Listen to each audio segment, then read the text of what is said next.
Marriage is one of the most profound acts of worship that two believers can share. I think I should probably just open us with a word of prayer. If you could all bow with us. Strength to the weary and increases the power of the weak. Proverbs 3:3 says to let love and faithfulness never leave you, to bind them around your neck and write them on the tablet of your heart.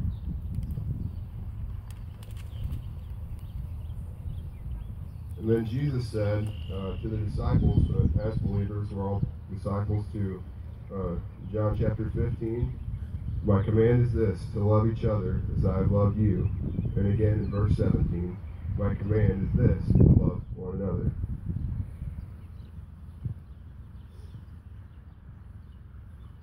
So for those that don't know, I'm going to talk a little bit about why this day is so special to me real quick, and then we can get down to business.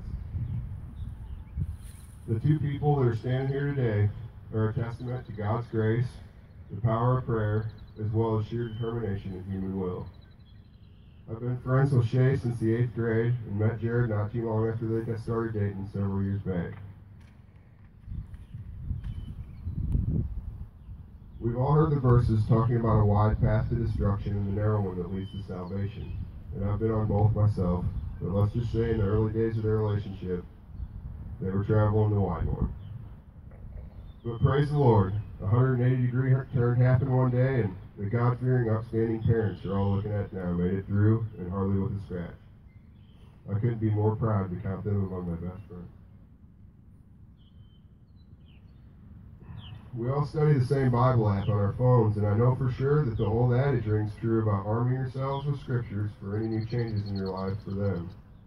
Because I have to scroll through all their highlights and completed daily devotions before I can see my verse of the day, and I almost blocked in the last couple of months. So I can just assure you that they are armed to the teeth. Most prolific, though, among their studies are the ones about their kids and family and marriage, and on that note, they have something planned for the kids. In 1 John 3:18, it says, "Dear children, let us not love with words and in speech, but in actions and in truth."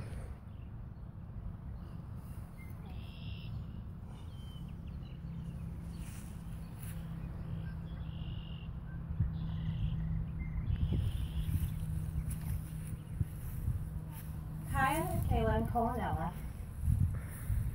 We give you this as a token of our love, and we promise to love you unconditionally, to teach you to be strong, firm, and steadfast in the eyes of God and the ways of the Lord, to always provide for you, to do our best to protect you. We promise to always listen to you, to forgive you, and last but not least, to always pray for you. We love you very, very much.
rest your head on my beating heart. I'm thinking out loud. Maybe we found love right where we are. Maybe we found love right where we are. Maybe we found love right where we are.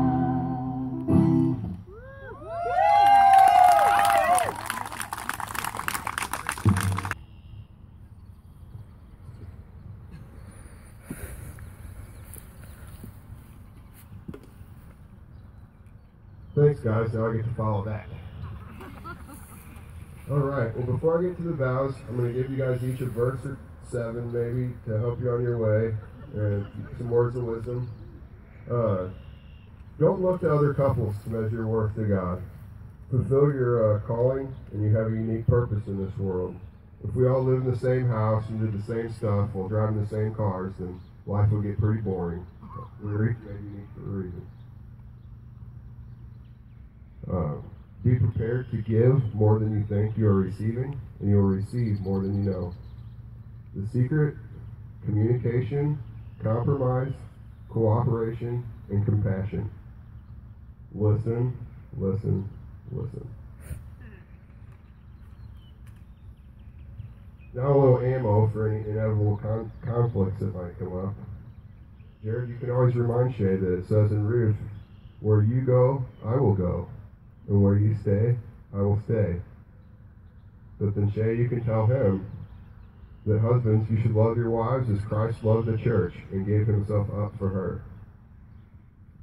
And then for both of you, in Song of Solomon, she says, "I am my beloved's, and he is mine."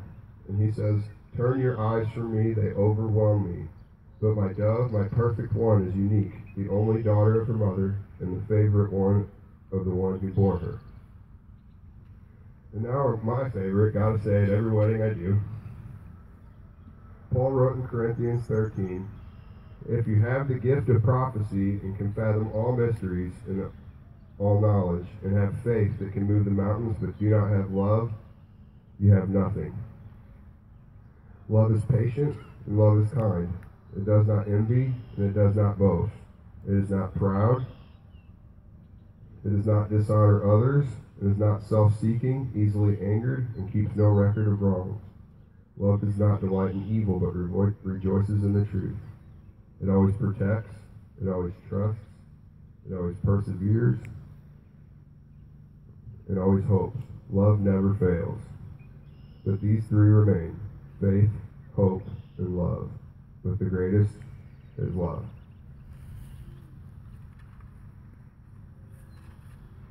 And now you guys get to do your deal.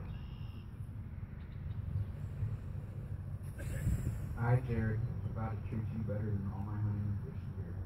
Provide the best life, boots, and shoes possible. Protect and to honor. Be honest and true. Drive you crazy and love your crazy. Pray and follow God with you. Love and care, even mad or sad, through the good times and the bad. Peace or famine, sickness and health, till death parts us. Love you, Shae. Gerrad, today I take you to be my husband, my faithful partner, and my true love. I promise to always pursue your heart and press the gospel into your spirit. I promise to always encourage you, inspire you, and empower you to do the things that you dream. I promise to be forgiving and faithful, to always be there to laugh and cry with you, to lift you up, and above all, to love you deeply, all the days of my life. I say these things, believing that God is in them. I give you this ring.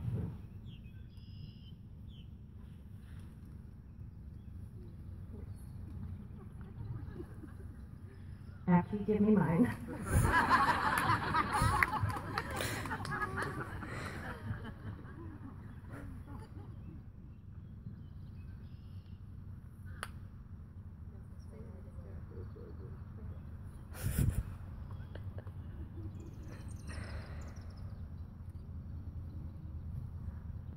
I give you this ring as a token of my unending love.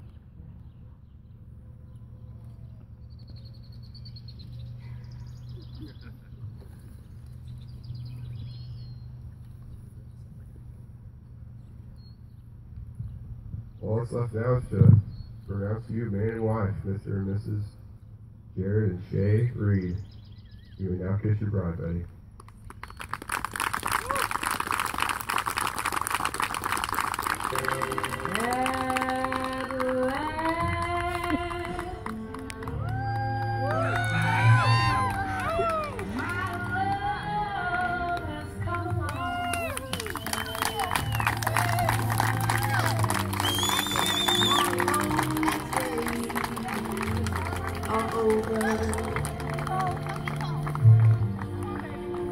And life is like a song.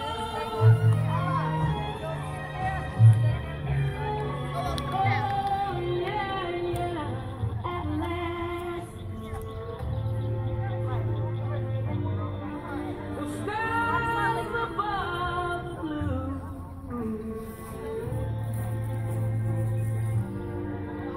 My heart was wrapped up in clover.